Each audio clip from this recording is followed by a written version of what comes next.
Hey friends, this is Steph. Welcome to my kitchen.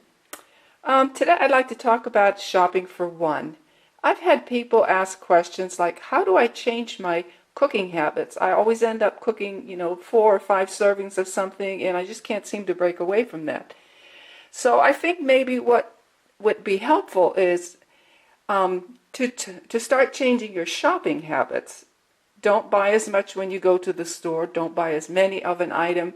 Pick the things that you like, but just buy less of it. And just by virtue of not having them in the house, you're not going to be able to cook so much.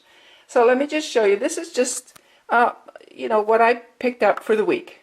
So I picked up broccoli cuts, frozen corn, a loaf of my favorite Jewish rye, a dozen eggs. There was a package of ground beef marked down just a little bit. It's barely over a pound.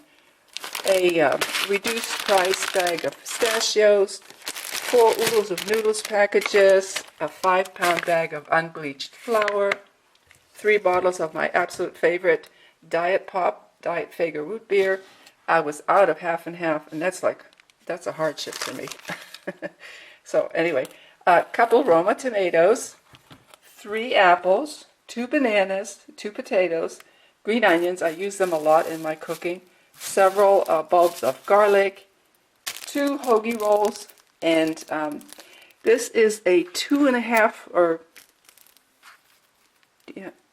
it's about a 3-pound package of boneless, skinless chicken breast, which obviously I'm going to portion and freeze in individual packets. So this is how I shop. I am trying to eat more fruit, so I found that I'm eating more apples, so I got 3 of those.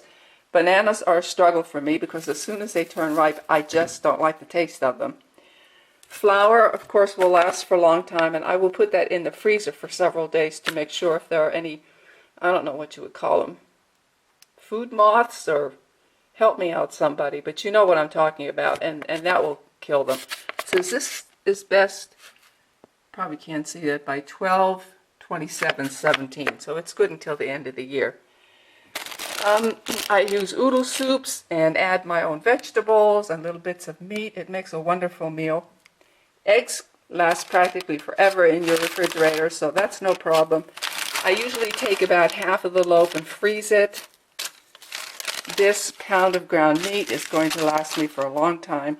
Same with the vegetables. I think I do better with frozen vegetables than fresh because, again, I can take out as much or as little as I want.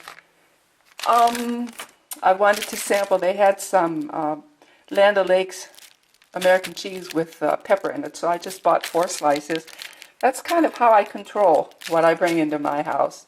So this came to, let me see, I wrote it down. The total order came to $32.84, and I'm curious how that compares to prices in your area.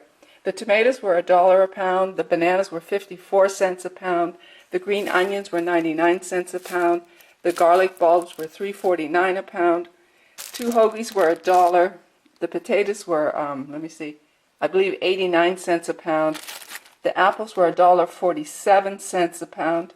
Did I mention the oodles were 25 cents a pack?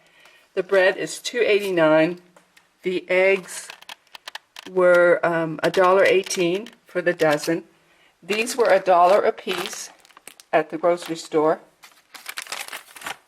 The ground beef came to $3.17. And the cheese, the 4 slices of cheese were $1.26. So again, how does that compare to your area? I'm going to put a link in this video for a young publisher. I believe she's called The Frugal Gal.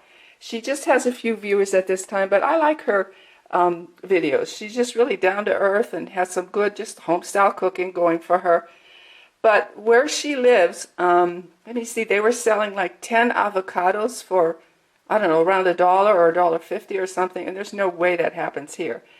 Right now avocados are like 88 cents, and that's dirt cheap for our area.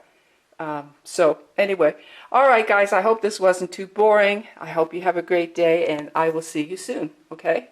Bye-bye.